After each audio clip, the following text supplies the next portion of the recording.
मैं ओम प्रकाश क्रांति बिहार राज्य आशा संघ बिहार प्रदेश का कार्यकारी अध्यक्ष जो एटक से संबद्ध है। आज मैं इस वीडियो के माध्यम से कुछ बातों की चर्चा मैं करना चाहता हूँ। पहली बात तो ये कि आशा का हड़ताल जुलाई से चला और अगस्त के दूसरे सप्ताह में अलग अलग वार्ता के द्वारा उसकी समाप्ति हुई। इस हड़ताल का श्रेय किसे है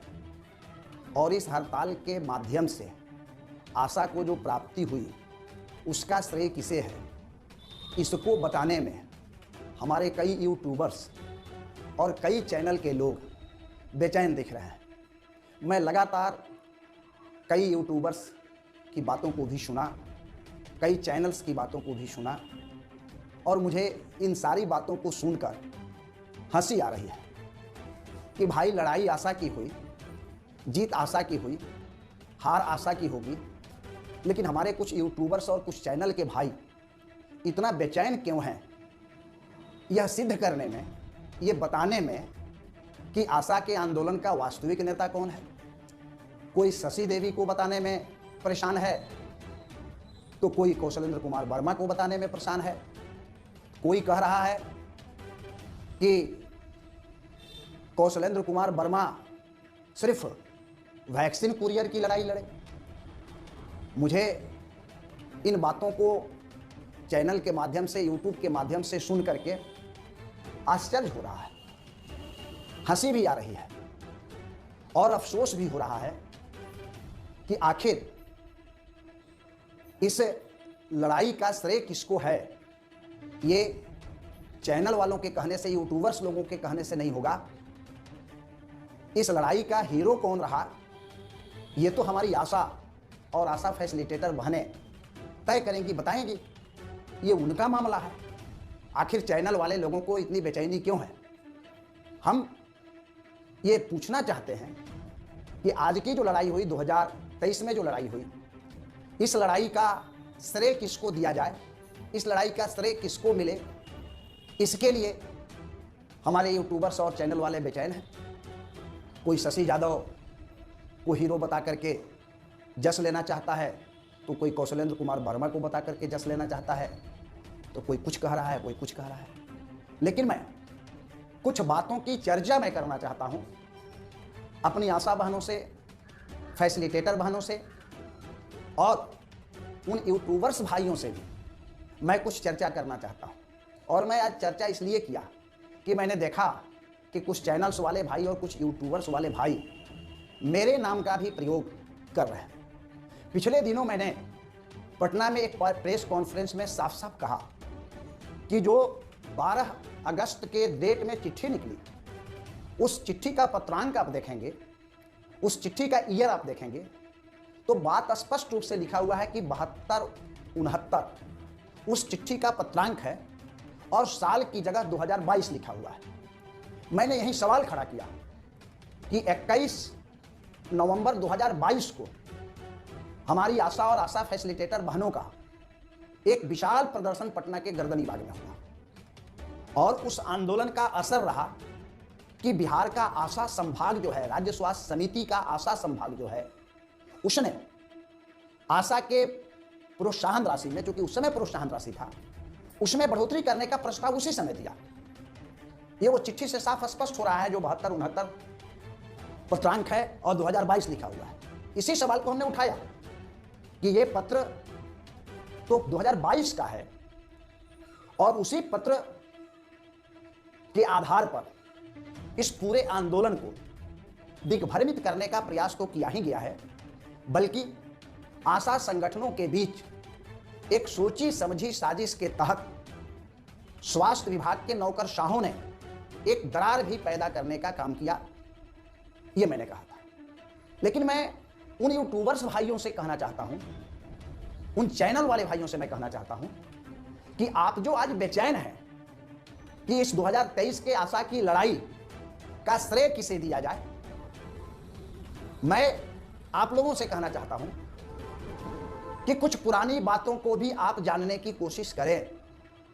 इतिहास के पन्नों को उल्टे बिना, इतिहास के पन्नों को पढ़े बिना, इतिहास के अनुभवों से सीखे बिना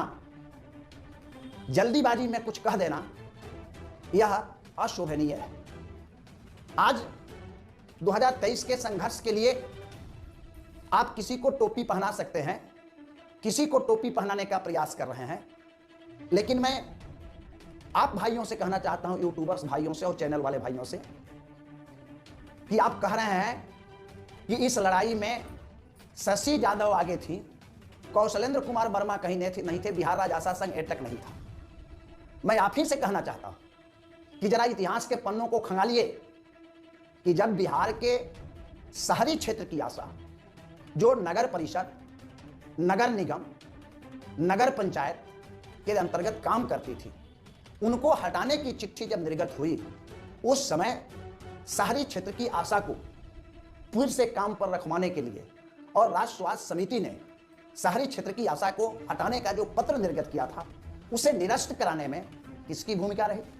ये तो जानने का प्रयास कीजिए। कौन उस समय लड़ा, किसके प्रयास से शहरी क्षेत्र की आशा बची और जो शेष बिहार के शहरी क्षेत्र थे, उन क्षेत्रों में भी आशा की बहाली हुई, आशा का चयन किया गया। ये जानने की जरूरत है। आपको यह भी जानने की जरूरत है कि जब आशा को जननी बाल सुरक्षा योजना के तहत 400 रुपये प्रोत्साहन राशि दिए जाते थे और राज्य स्वास्थ्य समिति ने बाकायदा पत्र जारी करके उस 400 रुपये में से 50 रुपये की कटौती करते हुए मात्र 350 रुपये का भुगतान का आदेश दिया, तो आशा के इस प्रोत्साहन राशि में कटौती नहीं हो, इसके लिए बिहार में किसने संघर्ष किया, इसके लिए बिहार में किसने लड़ा, ये आपको जानने की जरूरत है। आपको ये जानने की जरूरत है कि जब आशा के बहाली के उम्र के सवाल पर जब विवाद पैदा हुआ, क्योंकि पुरानी नियमावली के हिसाब से मिनिमम एज 25 वर्ष निर्धारित किया गया था और नए नियमावली के हिसाब से 18 वर्ष निर्धारित किया गया। इस 18 और 25 के लफड़ा में हमारी कई आशा बहनों का चयन संकट में फंस गया था। उस समय एक ही नियमावली हो आशा के लिए, और इसके लिए संघर्ष किसने किया, जिससे स्वास्थ्य समिति ने पुरानी नियमावली को निरस्त करते हुए नई नियमावली को मान्य किया और जिसके चलते हमारी कई आशा बहनों का चयन बच सका। इसको भी आपको जानने का प्रयास करना चाहिए। दूसरी बात मैं कहना चाहता हूं कि जब आशा के स्किल के लिए एग्जामिनेशन की बात आई, परीक्षा देने की बात आई, और जब ये कहा गया कि आशा को 3 परीक्षाओं में सम्मिलित होना पड़ेगा और उस परीक्षा में आशा पास नहीं करेगी तो उनका चयन रद्द हो जाएगा, इसके खिलाफ किसने इस बिहार की आशा को बचाने का काम किया, संघर्ष किया? पिछले दिनों आशा परफॉर्मेंस की, आशा के वर्क परफॉर्मेंस के आधार पर कुछ आशा को हटाने की बात चली। उन आशा बहनों को बचाने का काम क्यों किसने किया? ये बगैर इतिहास जाने मात्र 2023 के आंदोलन को अपना एजेंडा बना करके और ये वीडियो जारी कर देना, समाचार जारी कर देना कि इस आंदोलन के लिए फलाना व्यक्ति को ही हम टोपी पहना रहे हैं। आप यूट्यूबर्स के टोपी पहनाने से, आप चैनल वाले भाइयों के टोपी पहनाने से न किसी का टोपी चढ़ेगा न किसी का टोपी उतरेगा। इस पूरे बिहार की आशा जानती है कि चाहे वह शहरी क्षेत्र की आशा को बचाने का सवाल हो, आशा के उम्र का सवाल हो, आशा के जननी बाल सुरक्षा योजना के प्रोत्साहन राशि में कटौती जो हुई थी उसे वापस कराने का सवाल हो, या परफॉर्मेंस के नाम पर आशा को हटाने की साजिश के खिलाफ संघर्ष का सवाल हो, ये तमाम संघर्ष इस बिहार की धरती पर बिहार राज्य आशा संघ एटक के बैनर के तले लड़ा गया है। और हमारे नेता जो आज महासचिव हैं कौशलेंद्र कुमार वर्मा, उनके आह्वान पर, उनके नेतृत्व में, हम तमाम लोगों के नेतृत्व में, आशा बहनों के नेतृत्व में, चाहे वो बेगूसराय की आशा हो या पटना फुलवारी की आशा हो या बख्तियारपुर की आशा हो या हाजीपुर की आशा हो, दरभंगा की आशा हो, बेतिया की आशा हो, छपरा सिवान की आशा हो, जमुई की आशा हो, बांका की आशा हो, कहाँ कहाँ का मैं नाम रखूं, इन तमाम आशा बहनों के नेतृत्व में, आशा फैसिलिटेटर बहनों के नेतृत्व में बहुत सारी लड़ाइयाँ इस बिहार के अंदर आशा के बेहतर जीवन के लिए लड़ी गई। लेकिन आज सस्ती लोकप्रियता लेने और देने के लिए हमारे कुछ यूट्यूबर्स भाई, कुछ चैनल वाले भाई कभी टोपी पहना रहे हैं शशि यादव को, तो कभी टोपी पहनाने का प्रयास कर रहे हैं कौशलेंद्र वर्मा को। कोई कह रहा है कौशलेंद्र वर्मा कौन है, कोई कह रहा है कि कौशलेंद्र वर्मा तो सिर्फ कोरियर का नेतृत्व करते हैं। अरे सच्चाई जानने का प्रयास करें और आप पता करें कि 10 अगस्त को जो हजारों आशा फैसिलिटेटर पटना के डाक बंगला चौक पर उतरी प्रशासन से नोकझोंक हुआ वही धरना पर बैठ गई और उनके उस आंदोलन से बिहार सरकार डगमगाने लगी। स्वास्थ्य विभाग के अधिकारियों के कान खड़े हो गए और यह मामला स्वास्थ्य मंत्री तक पहुंचा। और जब स्वास्थ्य मंत्री ने आशा संगठन के तमाम लोगों को आमंत्रित करने की बात जिम्मेवारी अधिकारियों को दिया, स्वास्थ्य विभाग के अधिकारियों को दिया, राष्ट्रीय स्वास्थ्य समिति के अधिकारियों को दिया, तो राष्ट्रीय स्वास्थ्य समिति के अधिकारियों ने इस पूरे आंदोलन को अपने राजनीति का, अपने स्वार्थ का हिस्सा बना लिया और 2 संगठनों को आमंत्रित किया। 2 संगठनों को जानकारी दी कि स्वास्थ्य मंत्री के यहाँ बुलावा है, लेकिन बिहार राज्य आशा संघ एटक, जिससे राष्ट्रीय स्वास्थ्य समिति के अधिकारी हमेशा घबराए रहते हैं, इसलिए घबराए रहते हैं क्योंकि एक साल में 4 से 5 कार्यक्रम हम लोग करते हैं और सरकार के पास आशा के मांग को बुलंदी से उठाते हैं। इस घबराहट में राष्ट्रीय स्वास्थ्य समिति के अधिकारियों ने एक तीसरा संगठन बिहार राज्य आशा संघ एटक,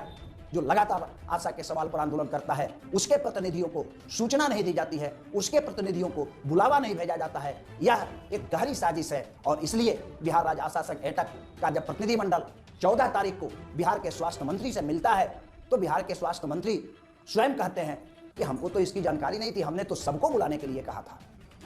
बात तो स्पष्ट हो गई। और तब जब हमारा प्रतिनिधिमंडल मिला तो राष्ट्रीय स्वास्थ्य मंत्री ने जो 1500 रुपया पहले बढ़ोतरी की घोषणा की थी, उसमें 500 और इजाफा करने का आश्वासन दिया। अब लोग कह रहे हैं, पत्र के बारे में कह रहे हैं, कई लोग पत्र के बारे में पूछ रहे हैं। कैबिनेट की बैठक आज 22 तारीख को हो रही है और उस कैबिनेट के बैठक में इन सारी बातों पर चर्चा होगी, इन सारी बातों का निर्णय आ जाएगा, सामने निर्णय आ जाएगा। और हम लोगों ने तो कहा कि यदि सरकार आश्वासन देकर के अपने वादा से, अपने आश्वासन से मुकरती है तो अक्टूबर महीने में 15 अक्टूबर के बाद हम बिहार के तमाम पीएससी पर, बिहार के सभी जिला मुख्यालयों में सिविल सर्जन के सामने धरना और भूख हड़ताल करेंगे और फिर से नवंबर से हम हड़ताल में जाने की तैयारी करेंगे। क्योंकि हमारा डिमांड केवल बिहार सरकार से ही नहीं है, बल्कि भारत सरकार से भी हमारा डिमांड है। और भारत सरकार जो हमारी आशा बहनों को 2000 रुपये रूटीन वर्क के नाम पर देती है, हम उसे भी बढ़ा करके 5000 करने की मांग कर रहे हैं। और मकसद यही था कि यदि 5000 रुपया केंद्र सरकार कर देती है और बिहार सरकार 5000 रुपया कर देती है तो 10,000 रुपया इस महंगाई में मिनिमम हमारी आशा बहनों को मिलने लगेगा। ऐसे हम लोगों की मांग 25,000 की है, आगे भी 25,000 की मांग हम लोग करते रहेंगे। लेकिन सरकार की वित्तीय स्थिति, जो सरकार वित्तीय अभाव का, संकट का जो रोना रो रही है, उसको देखते हुए हम लोगों ने भी एक समझदारी बनाया था कि भारत सरकार और केंद्र बिहार सरकार दोनों सरकारें मिलकर के यदि हमारी आशा बहनों को 10,000 रुपया भी मानदेय घोषित कर देती है तो हम आने वाले दिनों में और वृद्धि के लिए हम लड़ाई लड़ेंगे, लेकिन हमारी आशा को जीने का एक आधार हो जाएगा। तो हमारी लड़ाई जारी है। हमने हड़ताल को स्थगित किया है। आने वाले दिनों में नवंबर महीना में, चूंकि 2024 में लोकसभा का चुनाव होने वाला है और इस लोकसभा के चुनाव को देखते हुए हम बिहार की आशा जो NRHM के तहत काम करती हैं, हम नवंबर में फिर से आंदोलन में जाने की तैयारी करेंगे। लेकिन मैं उन तमाम यूट्यूबर्स भाइयों और चैनल वाले भाइयों से निवेदन पूर्वक कहना चाहता हूं, आग्रह पूर्वक कहना चाहता हूं कि आप आशा के इस आंदोलन का टोपी अपने मन से किसी को पहनाने का प्रयास मत कीजिए। आपके टोपी पहनाने से न कोई नेता होता है, ना आपके टोपी पहनाने से किसी की नेतागिरी खत्म हो जाती है। हमारी बिहार की आशा बहनें जिसको नेता मानती हैं, जो उनके लिए मरने के लिए तैयार है, जो उनके लिए पिछले 16 वर्षों से मर रहा है, जो उनके लिए पटना से दिल्ली तक संघर्ष किया, जो उनके लिए लाठियां खाई, जो उनके लिए दिल्ली में गर्म पानी का बौछार झेला, आप उस इतिहास को उलटने का प्रयास कीजिए। और इस तरह से ये अलबल वीडियो, अलबल चैनल पर न्यूज चला करके बिहार की आशा को दिग्भ्रमित करने का प्रयास न करें, ये मेरा निवेदन है। और मैं फिर से कहना चाहता हूं कि 2005 में आशा की बहाली हुई और 2007 से बिहार राज्य आशा संघ एटक लगातार आशा के सवालों को लेकर के संघर्ष करते आ रहा है। आप 2007 से लेकर के 2023 तक 16 वर्ष का समय होता है। 16 वर्ष के आंदोलन के इतिहास का आप अध्ययन करें, तब आपको पता चलेगा कि बिहार के आशा आंदोलन का टोपी पहनने का हकदार कौन है, वास्तविक रूप से हकदार कौन है, ईमानदारी के साथ कौन हकदार है जो बिहार राज्य आशा के आंदोलन का टोपी पहन सकता है। इसलिए मैं इस वीडियो के माध्यम से अपनी इन्हीं बातों को कहते हुए, और पुनः यदि मेरे इस वीडियो से किसी को तकलीफ हो, किसी को दुख हो, तो खेद व्यक्त करते हुए, उनसे क्षमा मांगते हुए, मैंने सच्चाई को इस वीडियो के माध्यम से बिहार की आशा के सामने विचार करने के लिए मैं प्रस्तुत